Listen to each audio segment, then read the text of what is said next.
Praise the lord. నిర్గమకాండము 8వ అధ్యాయం. తరువాత యెహోవా మోషేతో ఇట్లనెను, నీవు ఫరో యొద్దకు వెళ్లి అతనితో నన్ను సేవించుటకు నా జనులను పోనిమ్ము. నీవు వారిని పోనీయనొల్లని ఎడల ఇదిగో నేను నీ పొలిమేరలన్నిటినీ కప్పల చేత బాధించెదను. ఏటిలో కప్పలు విస్తారముగా పుట్టును. అవి నీ ఇంట, నీ పడక గదిలోనికి, నీ మంచము మీదికి, నీ సేవకుల ఇండ్లలోనికి, నీ జనుల మీదికి, నీ పొయ్యిలలోనికి, నీ పిండి పిసుకు తొట్లలోనికి ఎక్కి వచ్చును. ఆ కప్పలు నీ మీదికి, నీ జనుల మీదికి, నీ సేవకులందరి మీదికి వచ్చునని యెహోవా సెలవిచ్చుచున్నాడని చెప్పుమనెను. మరియు యెహోవా మోషేతో ఇట్లనెను, నీవు ఆహారమును చూచి నీ కర్ర పట్టుకొని ఏటి పాయల మీదను, కాలువల మీదను, చెరువుల మీదను నీ చెయ్యి చాపి ఐగుప్తు దేశం మీదికి కప్పలను రాజేయుమని అతనితో చెప్పుమనగా, ఆహారాను ఐగుప్తు జలముల మీద తన చెయ్యి చాపెను. అప్పుడు కప్పలు ఎక్కి వచ్చి ఐగుప్తు దేశమును కప్పెను. శకునగాండ్రు కూడా తమ మంత్రముల వలన అలాగు చేసి ఐగుప్తు దేశము మీదికి కప్పలను రాజేసిరి. అప్పుడు ఫరో మోషే అహరోనులను పిలిపించి, నా యొద్ద నుండి, నా జనుల యొద్ద నుండి ఈ కప్పలను తొలగించుమని యెహోవాను వేడుకొనుడి. అప్పుడు యెహోవాకు బలి అర్పించుటకు ఈ ప్రజలను అగత్యముగా పోనిచ్చేదనను. అందుకు మోషే, నన్ను గెలిచినట్టుగా నీవు అతిశయింపవచ్చును. ఈ కప్పల శేషము ఏటిలోనే ఉండునట్లును, అవి నీ మీదను నీ ఇండ్లలోనూ ఉండకుండా చంపబడినట్లును, నీ కొరకును, నీ సేవకుల కొరకును, నీ ప్రజల కొరకును నేనెప్పుడు వేడుకొనవలెనో చెప్పుమని ఫరోను అడగగా, అతడు రేపే అనను.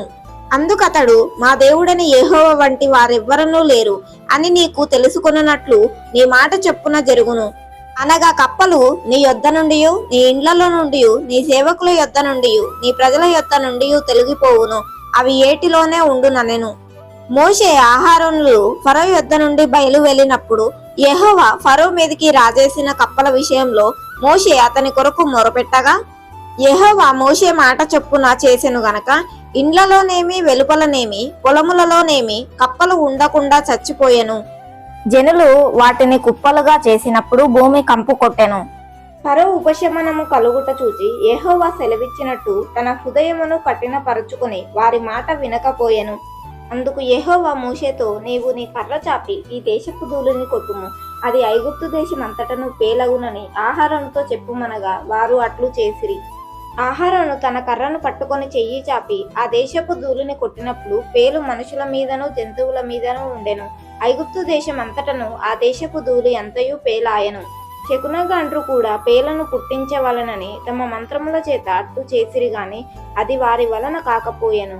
పేలు మనుషుల మీదను జంతువుల మీదను ఉండగా శకునగాండ్రు ఇది దైవశక్తి అని ఫరోతో చెప్పిరి. అయితే యెహోవా చెప్పినట్టు ఫరో హృదయము కఠినమాయెను, అతడు వారి మాట వినకపోయెను. కాబట్టి యెహోవా మోషేతో, నీవు పొద్దున లేచి ఫరో ఎదుట నిలుపుము. ఇదిగో అతడు ఏటి యొద్దకు పోవును. నీవు అతన్ని చూచి నన్ను సేవించుటకు నా ప్రజలను పోనిమ్ము. నీవు నా ప్రజలను పోనీయని ఎడల చూడుము, నేను నీ మీదికిని, నీ సేవకుల మీదికిని, నీ ప్రజల మీదికిని, నీ ఇండ్లలోనికి ఈగల గుంపులను పంపెదను. ఐగుప్తీయుల ఇండ్లను, వారున్న ప్రదేశమును ఈగల గుంపులతో నిండియుండును. మరియు భూలోకములో నేను యెహోవాను అని నీవు తెలుసుకున్నట్లు ఆ దినమున నేను నా ప్రజలు నివసించుచున్న గోషేను దేశమును వినయించెదను. అక్కడ ఈగల గుంపులుండవు. నా ప్రజలను నీ ప్రజల నుండి ప్రత్యేకపరచెదను. రేపు ఈ సూచక క్రియ జరుగునని యెహోవా సెలవిచ్చినట్టు నీవు చెప్పవలననెను. యెహోవా అలాగూ చేసెను. బాధకరమైన ఈగల గుంపులు ఫరో ఇంటిలోకిని అతని సేవకుల ఇండ్లలోకిని వచ్చి ఐగుప్తు దేశమంతటా వ్యాపించెను. ఆ దేశము ఈగల గుంపుల వలన చెడిపోయెను. ఇప్పుడు ఫరో మోషే అహరోనులను పిలిపించి, మీరు వెళ్లి ఈ దేశంలో మీ దేవునికి బలి అర్పించుడని వారితో చెప్పగా, మోషే అట్లు చేయతగదు. మా దేవుడని యెహోవాకు మేము అర్పించవలసిన బలి ఐగుప్తీయులకు ఏయము.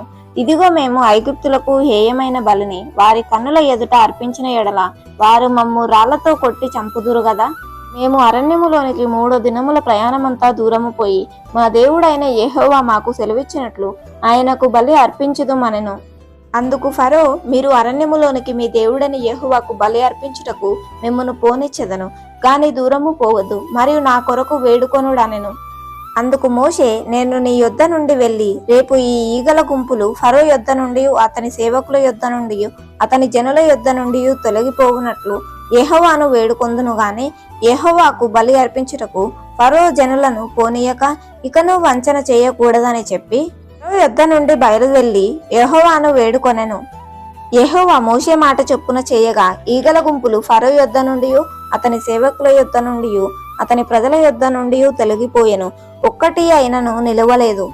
అయితే ఫరో ఆ సమయమున కూడా తన హృదయమును కఠినపరచుకొని జనులను పోనీయడనెను. Amen. God bless you. Like చేయండి, షేర్ చేయండి, సబ్స్క్రైబ్ చేసుకోండి. మరిన్ని నోటిఫికేషన్స్ కోసం బెల్ ఐకాన్ పైన క్లిక్ చేయండి.